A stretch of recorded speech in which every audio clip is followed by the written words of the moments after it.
Hello? Can you hear me?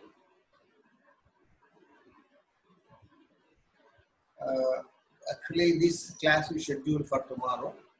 Due to some administrative reasons, I had to prepone it for today. And today's scheduled class will be taken by Dr. Mohan Rao tomorrow at 12 o'clock.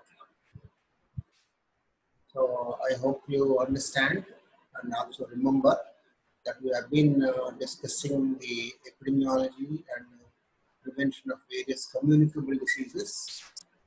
Now we are trying to discuss a series of lectures on gastrointestinal tract infections. And we have discussed major gastrointestinal diseases. Acute diarrheal disease we have already discussed. And we are going to discuss a few more less important and sometimes they may be asked in the examination as short notes or sometimes maybe as a major question. Right? And we have got lesser important gastrointestinal tract infections from the public health point of view. So I think the last time also I have discussed about the food poisoning, various types of food poisoning. Under that one particular type of food poisoning is due to salmonella. Salmonella food poisoning, I told you very clearly at that time itself, is the most common type of food poisoning. And we try to describe the galaxy of diseases caused by various species under genus Salmonella as salmonellosis. It's a general term. So it is a sort of a discussion today, which I am going to give you for a group of diseases which have a similar type of incubation period, similar type of transmission, similar type of features.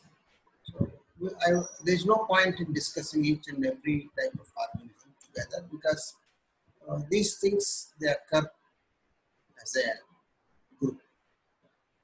So the picture that you are trying to see is the electron microscopic picture of the Salmonella typhi with a lot of cilia on its body.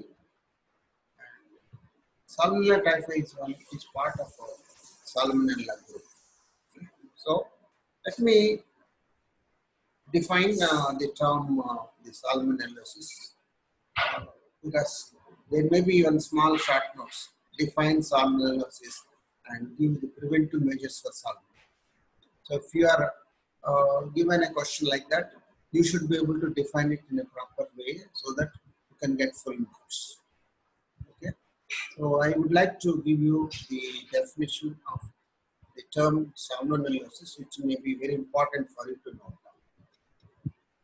It's a group of diseases. It's not one type of disease. It's a group of diseases. Again, I don't say syndrome or something. It's caused by various bacteria which belong to the genus Salmonella. Group of diseases caused by Salmonella species. Right? The genus is Salmonella and various types of species and varieties are also there. And all of them are responsible for the disease. Characterized by abdominal symptoms. The most prominent symptom of all Salmonella infection is the abdominal symptoms. Abdominal symptoms include the pain in the abdomen and also vomiting, purging, and rarely it may lead to perforation of the intestine and causing life-threatening disease. It's very rare. Most of these Salmonella infections are characterized by abdominal symptoms, right? So sometimes the abdominal symptoms may be overlooked and the people may get into complications a little later. When they are not bothered about the minor symptoms due to salmonella, it may lead to prolonged illnesses. Prolonged illnesses, it's a continuous purging and vomiting, and it is many times it is not treated by the conventional antibiotics. The antibiotics that we use are totally of no use, and the patient may deteriorate,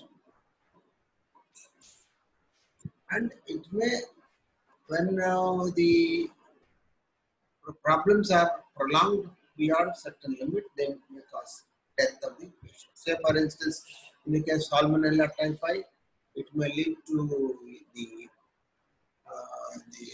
perforation of the intestine, Peyer's patches. You must have studied under pathology, Peyer's patches. These are very weak spots on the intestine, and during the abdominal cramps, there may be the breaking of the intestinal wall, and the contents of the intestine may get into the peritoneum and may cause peritoneal infections, and people may die because of peritonitis. Okay? So try to understand that by definition, the group of diseases caused by Salmonella species characterized by abdominal symptoms leading to prolonged illness and rarely fatal illnesses. So this is the broad definition of the salmonellosis. Now, any disease we are worried about the distribution. Distribution may not be very much important in the case of salmonellosis because it's a very widely spread. That means it is seen and reported and registered throughout the world. Unlike other diseases where some areas are not affected, some areas are very badly affected, some areas are less affected. This type of distribution we don't see in the case of salmonellosis. It's distributed all over the world. There is no distinction between the America or India or Russia, something like that. It's a very common problem throughout the world. And unfortunately, it is more common in the developed countries. A large number of global cases are reported from United States and UK and some parts of Europe. Okay, so the epidemiologically speaking, it's a problem of the developed countries, including the European countries and United States. And 80% of all salmonella infections are foodborne. Please remember this. It's a majority foodborne illness. 20% of the illnesses may be transmitted through contaminated water or the contaminated fomites. It may be fomites also responsible for that. Occurs as widespread epidemics. It's not one case, but a large number of people who are consuming food, contaminated food, may be affected. And when they go home, they may infect the family members. And so, a big group of people are affected due to one small incident that has happened somewhere. It's a marriage function or some sort of a gathering, public gathering, and people are given some food, and majority of people, they get into the problem of purging, and these people go home and they may transmit the disease to their family members. Like that, a small incident may become a wildfire, and a large number of people may be affected by salmonellosis. Sometimes it may occur sporadically. This is the major problem that we are facing now. If it's an epidemic form, it's occurring in large numbers, it's easy to diagnose. Whereas isolated case reporting to the clinic saying that he has got vomiting, diarrhea, and abdominal pain. It is very difficult to diagnose it as sarcoidosis. We may treat it as any other gastroenteritis and we start giving them antibiotic little later. And sometimes, it's a gastroenteritis means we presume that is a viral infection. So sometimes we may not even give antibiotics. So what happens is this sporadic occurrence, when it is neglected, may lead into complications, and some people may die because of the lack of diagnosis. Please remember this. Now, one of the factors we have to remember for the distribution is wherever there is animal rearing, wherever the animals are given animal feeds with antimicrobials, there is that area is more affected when compared to the other. So this is one type of distribution where we can see even among the developed countries, the cases are seen more near the places like poultries, dairy, and all this. And the distribution is also related to the low food hygiene and low personal hygiene. So distribution, if you have to summarize, it's a global distribution. Throughout the world it is seen. The developing countries and as well as developing countries are equally affected, but when you try to see the proportions, you find that the case rates, the proportional case rates are more among the developed countries when compared to developing countries. And almost all of them are foodborne illnesses. Some of them may be the waterborne illnesses.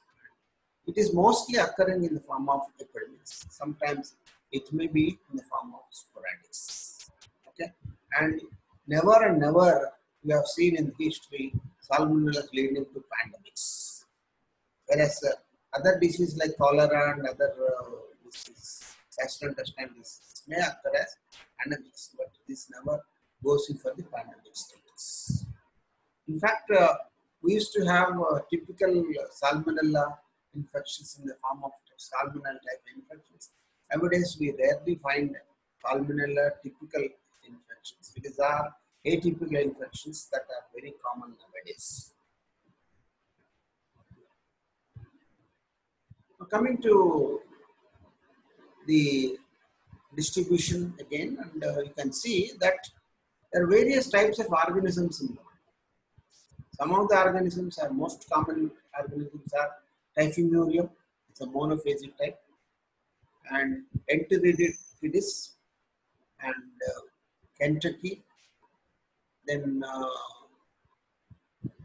Salmonella infantis. It causes almost 40% of the cases, and you can see here Typhimurium and monophasic Typhimurium are less common.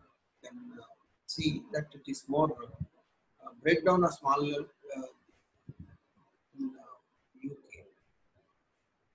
So this is a very beautiful pie diagram which you can always remember, and better if you can take a picture of this, you will be able to present it much better during the examination. It's a very rare type of chart which I could get it from WHO websites. As I've already told you very clearly, agent factors, many organisms are involved, and the most common one is Salmonella typhi, which causes the typical typhoid fever. And nowadays, as I told you, a typical typhoid fever is not at all seen. When we were undergraduate students, our physicians used to describe typical case of stepladder pattern and also E-soup stools and all these things. We now rarely get this type of. We are getting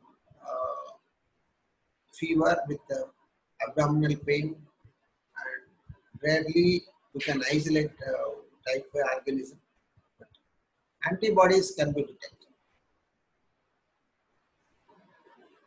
Salmonella pyridoxine A is the next common one. Salmonella pyridoxine C is the. These are three important Salmonella organisms which are involved in salmonellosis. Pyridoxine A and C are sometimes very mild infections. It may not be even noticed by the patient. They may have abdominal symptoms for a short time and the patient is all right. Next is Salmonella typhimurium, Salmonella enteritidis, Salmonella Dublin. This is one particular organism which is very common in UK. So this organism causes a lot of problems in UK. Salmonella cholera suis. This is one more organism that you have to do. So there are, I told you, there are many organisms under Salmonella. There are so many species and also varieties.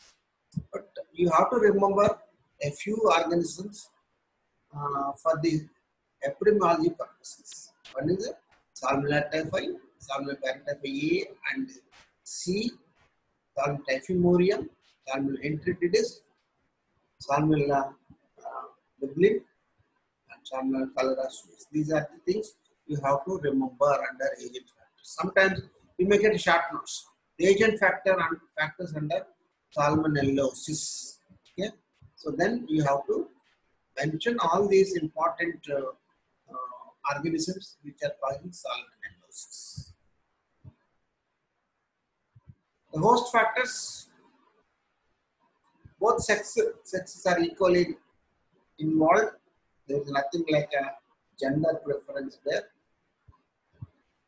All age groups are also equally affected. It may be occurring among the neonat also. Neonat also may be affected with salmonellosis. A special preference, a special type of distribution is seen the occupational groups, that is farm and poultry workers, because they are constantly in touch with the organisms, they are constantly in touch with the animals which are hosting these organisms. That's why it is better. You should be more watchful when you are getting a case from a farm or poultry. If you are a practitioner, a person coming with abdominal symptoms and gastroenteritis, you should think in terms of salmonellosis.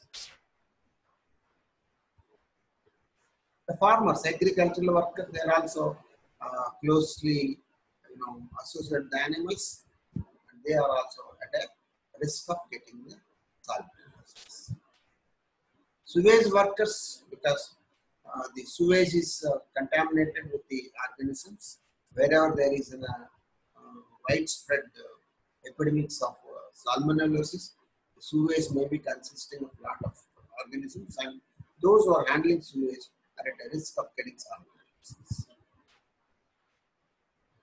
In general, all the communicable diseases are more common among the low socioeconomic status. Even in the developed countries, though it's very common in developed countries, if you go a little further and see the distribution there, you find that the Africans in African Americans, they are at high risk of getting salmonella when compared to the Americans, because most of the African Americans, Africans, you can say, they are very low socioeconomic status, and so they are at a high risk of getting salmonellosis.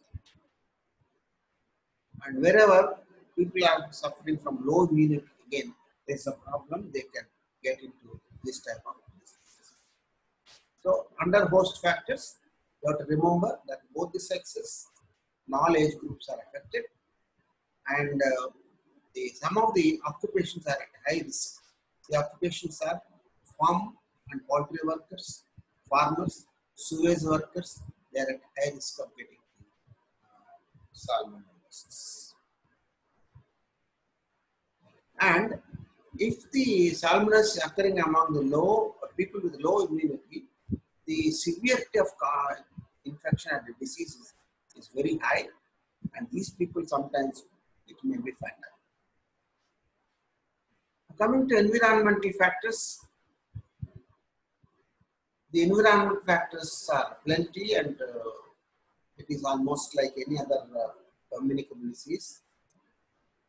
The food industries, wherever the food industries are located, in those areas, there is a possibility of contamination in the processing of the food. So these dairies, wherever dairies are located, in that area, surrounding areas may be affected by the organisms. Food industry, especially the milk and milk products, and also the meat products. Whichever in the food industry is dealing with the meat and meat products, and it may be at a high risk.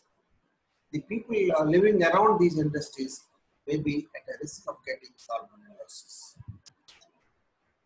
Slaughterhouses, again, wherever slaughterhouses are situated, people around the slaughterhouses are at a risk of getting the salmonellosis. Food packaging industries, again, here also there's a possibility there may be spilling of the food materials, and that spilled material may contain the salmonella, it may cause disease. And open field defecation, wherever there is open field defecation or unhygienic excreta disposal is there, the disease is at a higher risk. So environmental factors are very common to most of the foodborne illnesses, and these foodborne illnesses are of salmonella are more and more associated with the areas where the food is being processed. Right, dairies, food, the milk is processed, and the slaughterhouses, the meat is processed. Food packaging, all the other food materials are processed. Even food industries like the tinned foods, there's a possibility. It can also occur from the tinned foods. This food is actually sealed in a tin, and it is not properly, detoxified. The organisms are there inside, and after the tin is sealed, the organism may grow there, and they can cause the disease in those individuals. Okay, so these are the various environment factors: food industries, dairies, slaughterhouses, food packaging industries, and the places where the excreta disposal is very unhygienic. These are the environmental factors. The agent factors further include it is said that more than 2,500 serotypes are involved. I have just listed about 6 or 7 organisms, but please remember that 2,500 serotypes are involved. It's a very big number. About 10 of them are detected in highly endemic areas. Not all 2,500 are very common, but it's only for a person, a postgraduate student or a research worker doing a work on salmonellosis. That fellow may be having the responsibility of knowing all the 2,500 serotypes. But for an undergraduate, you have to remember only the agent that I have already shown. One important point about salmonella of the past and salmonella of the present. When we were undergraduate students, we rarely I've seen salmonella infections, but now a lot of salmonella infections are there, but almost all of them are highly resistant organisms. They are not actually treated by common antibiotics. So, if neglected, it may lead to complications. And one more important point about agent factors is survive extremes of conditions, especially. It can, I will be able to list out some of the things. Salting. Many times, we have a preformed idea that if salt is put or sprinkled organisms are dying. And even coronavirus, when we are trying to treat the vegetables with the salt and the turmeric, we say that the organism is dying. But in the case of Salmonella, salting may not help. Even if you put a lot of salt, the organism may still survive in a condition where there is a lot of salt.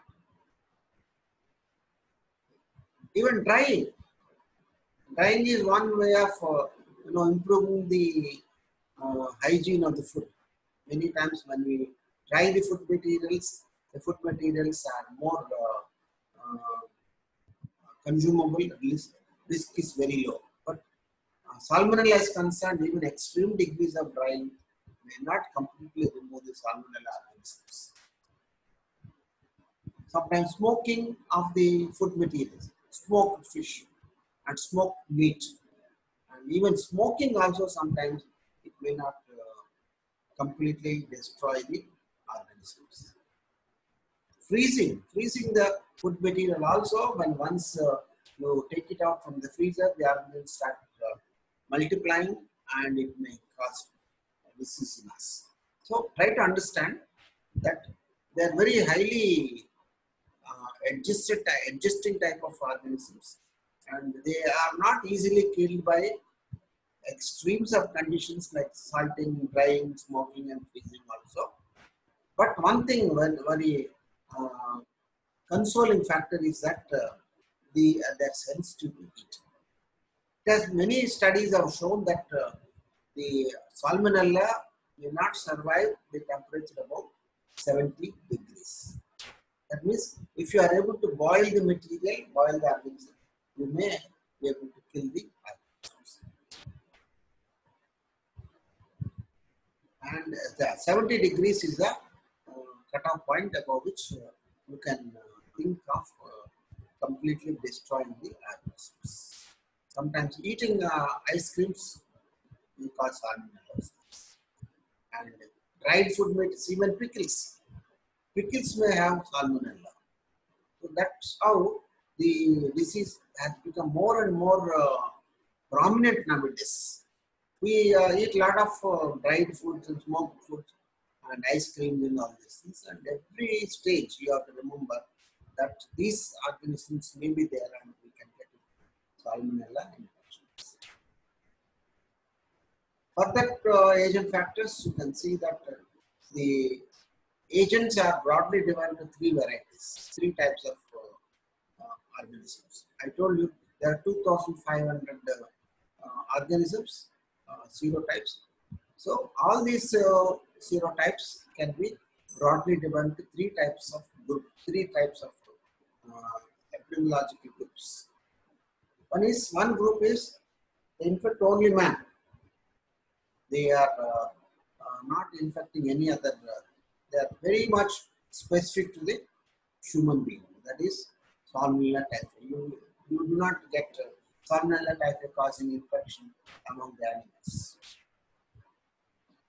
The organisms which are usually infecting the animal. That means they are very much attached to the animals, but they are not attached to the human beings at all.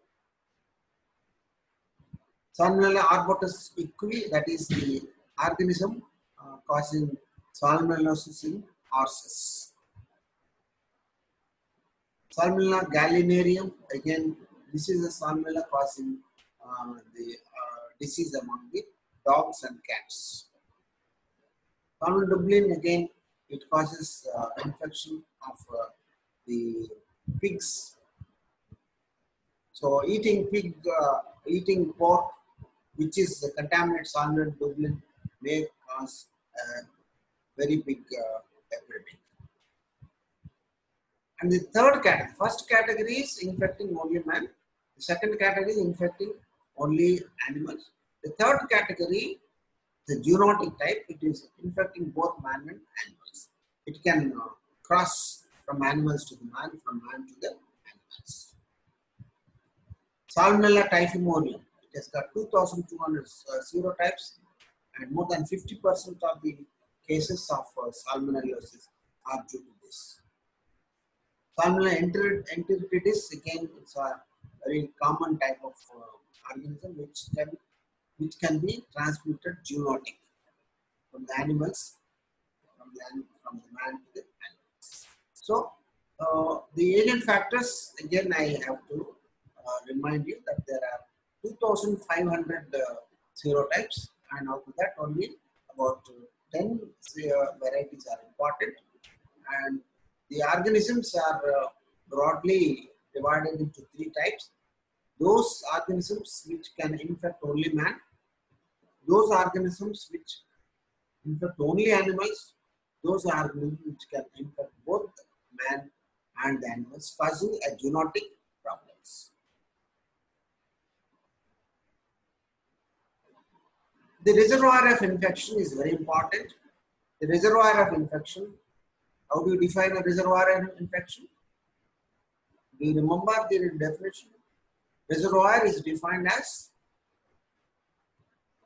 a man or animal or even a non-living substance on which the disease-producing organism or a pathogen is basically dependent upon. That means if the reservoir is not there, the organism is not there. Okay? This is one important point you have to remember. In the prevention, we have to give a lot of attention to the reservoir of infections. The contaminated animal foods are the most common reservoir of infection.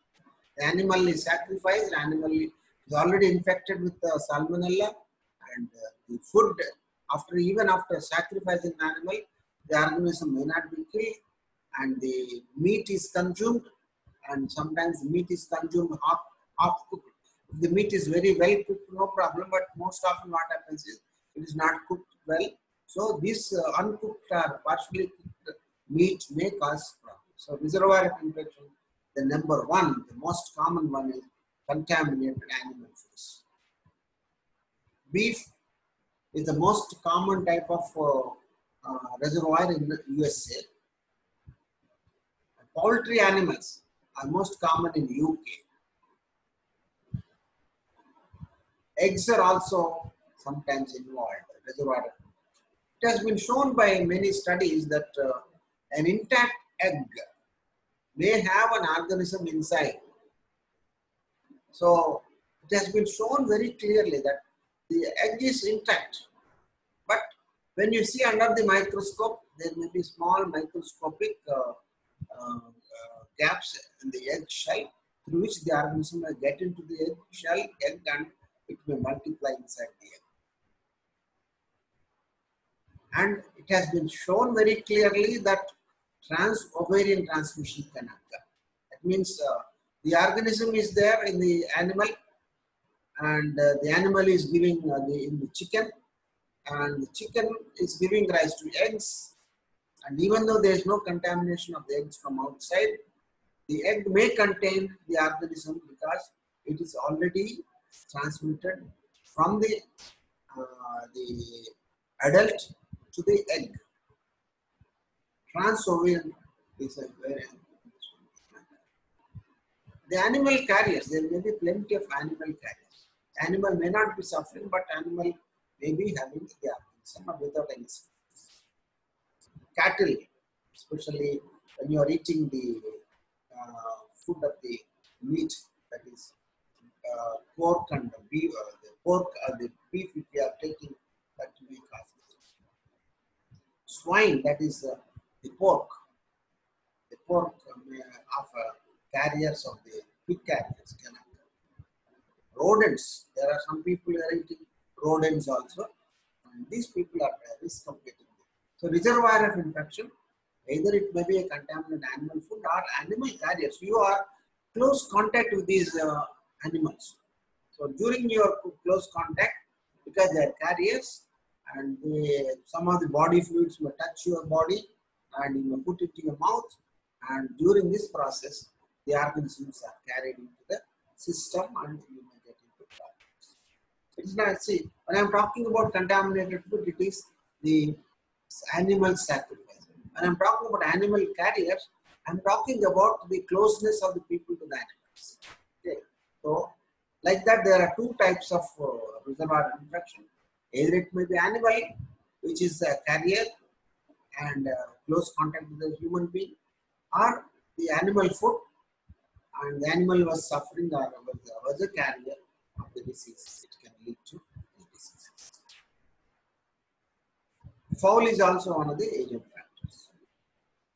Now, apart from these things, there is also possibility of the soil transmissions. The Typhimurium, it has been shown that it can live inside the soil for as long as 1 year without any animal contact. That means it can live on the dead, decaying organic material, and when once there is an opportunity, it gets into the body. Sewage is one more important reservoir of infection.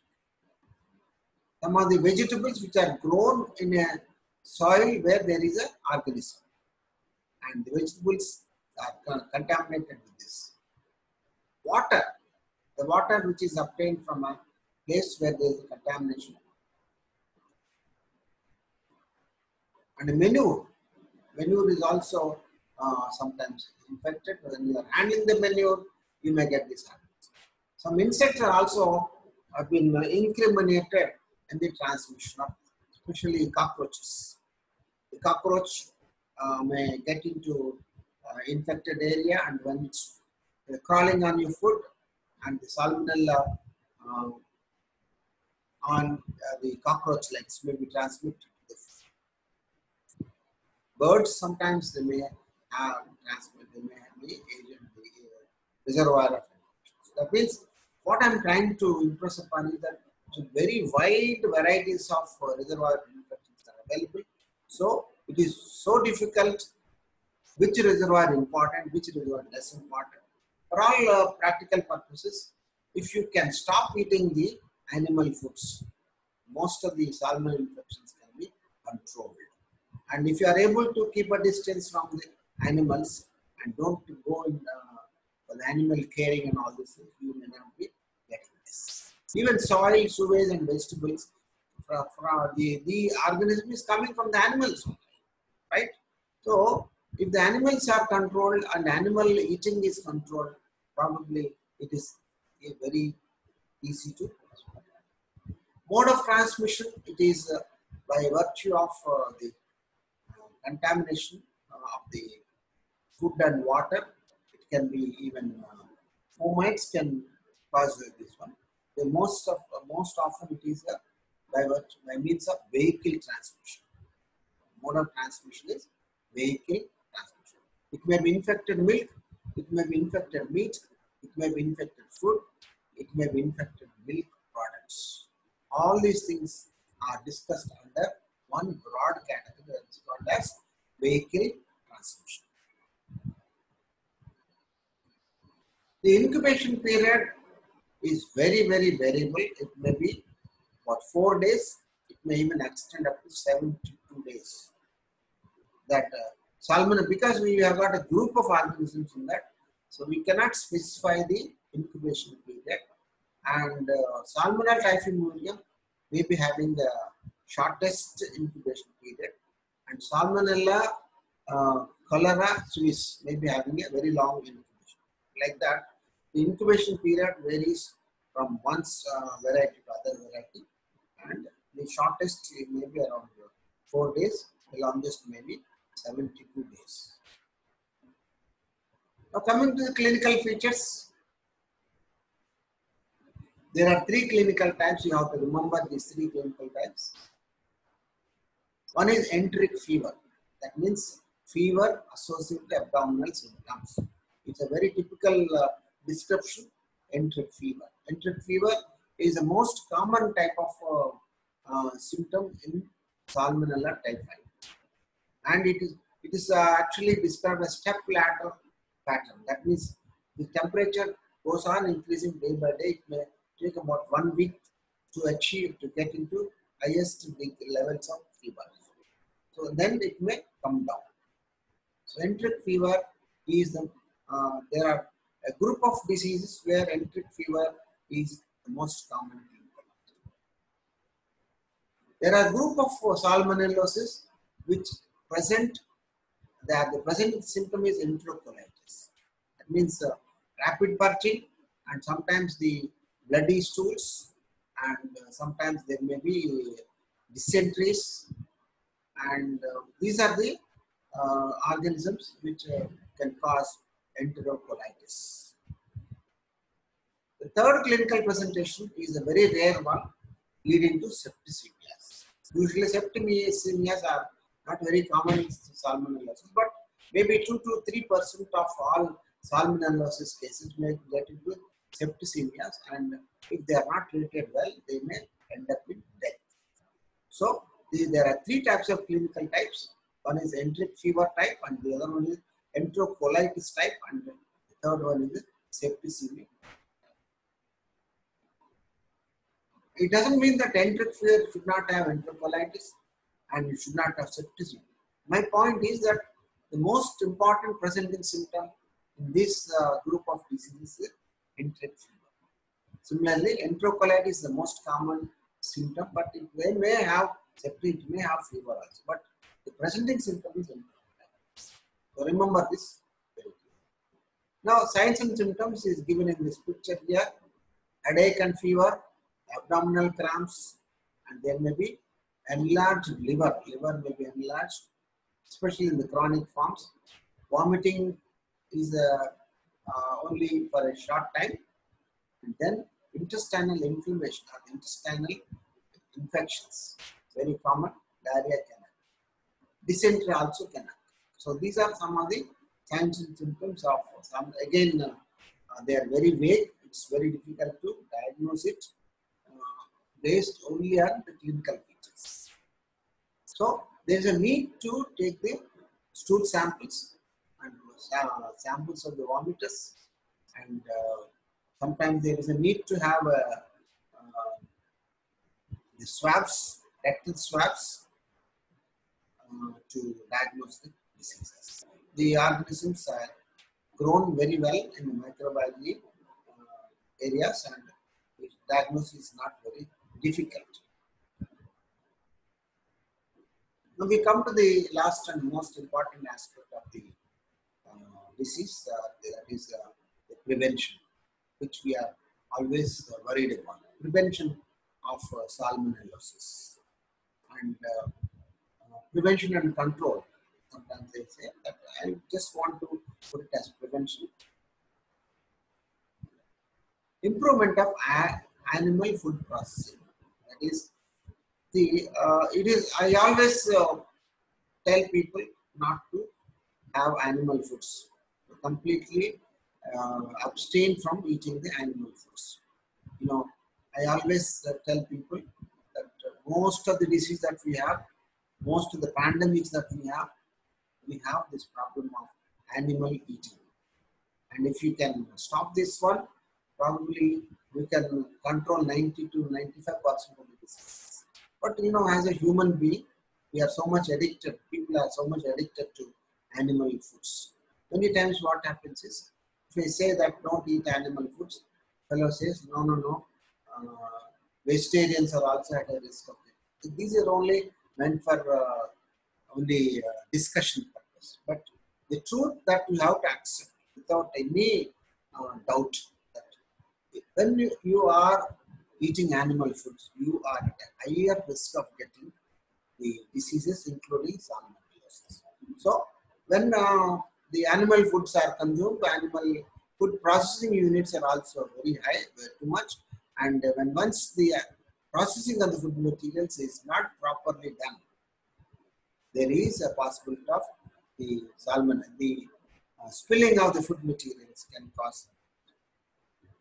Second one is, because it is a majority of the disease of salmonellosis is zoonotic in origin, you can immunize the farm animals against the common salmonella organisms, and when once if they are immunized, they may not be carriers, and also even if you are consuming the meat of those animals, you may not get this. Various the types of vaccines are available, and probably it is a veterinary section people, they are very much aware of those things. At this point of time, it is best to remember that the veterinarians should be made aware about the prevention of the disease.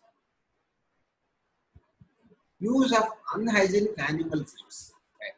This is one important discovery which has been very repeatedly told. That is, animal feeds are there, but many times what happens is the animal feeds are mixed with some type of antibiotics or antimicrobial agents. Once the antimicrobial agents are added to the animal feeds may become much more dangerous because the organism is there in the food. When you are putting the antimicrobial substance, the organism becomes more and more resistant. So you are the people who are handling the animal foods, they are inducing resistance for the organism.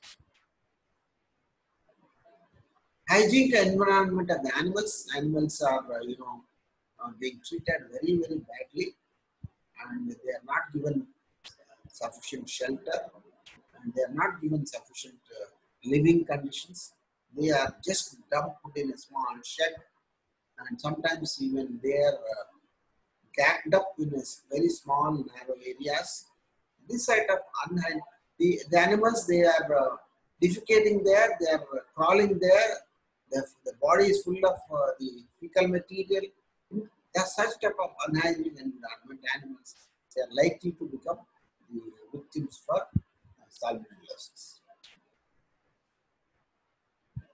The periodic monitoring of the slaughterhouses. So most of the slaughterhouses, you must have seen on the roadside, they just don't even bother about keeping a lid.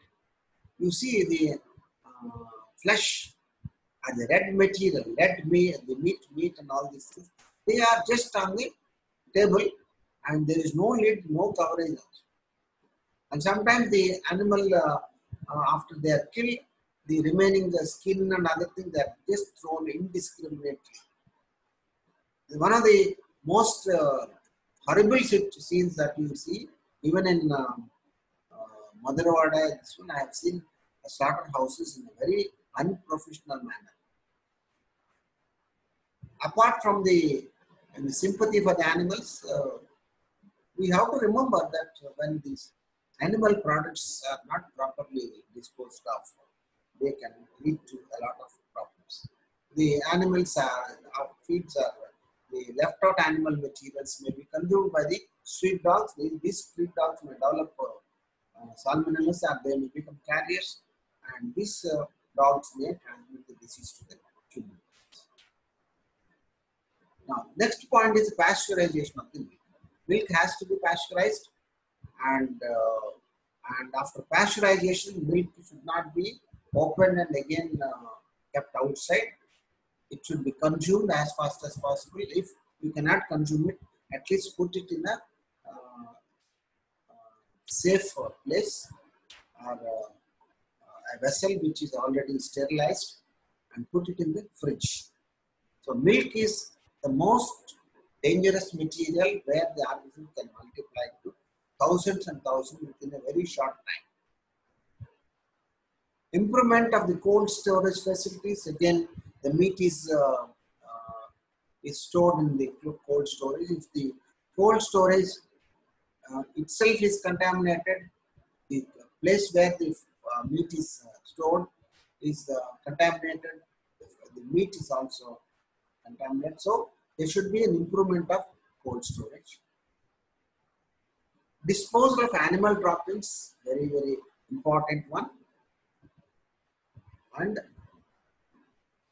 training of the people in handling the various food. There are a lot of veterinary doctors, veterinary people who are given training how to process the animal foods, and these people should educate the people who are actually handling the food. So these are some of the 10 important preventive measures to see that salmonella infection doesn't occur, salmonella disease doesn't occur. And unless otherwise we take all these precautions, it is difficult to completely control the diseases. So these are some of the important points which I thought salmonellosis. And to conclude, I would like to tell you that salmonellosis is a common public health problem, but it is often neglected by the people because it doesn't cause death. It is not highly fatal. That's why people do not just bother. But it can cause a lot of inconvenience. A large number of people are traveling, may eat contaminated food. All of them during their travel, they will get into the problem of gastroenteritis, and abdominal cramps sometimes may be very severe, and they may sometimes there is a possibility that the train has to be stopped to see that these people are treated. So that type of inconvenience can occur, and it's rarely fatal. I told you very clearly. And if you take certain precautions, like the food that you are eating and the food you are consuming is properly protected, probably you will not be having the salmonellosis at all. Okay? So these are some of the important points which I thought I will communicate with you or share with you, and most probably a short notes on salmonellosis may be there. So get ready for this. Before I leave, I would like to tell you that we are preparing you for the final university examination, which is scheduled in the month of January or February of 2021. We already conducted first internal assessment, and second internal assessment will be conducted very soon, and third internal assessment will be there in the month of December. In between, we will be giving you very short 1 hour class tests, which are mostly MCQ tests from the starting from October onwards. Every week we will be having tests, and one chapter will be covered, so that October, November, December, 3 months time we will be able to cover all the chapters of the community medicine which you have done from first year onwards. So this will help you to improve your score in the final examinations. Okay, these are our things that I just wanted to share with you. Thank you. If you have any doubts, you can ask me now.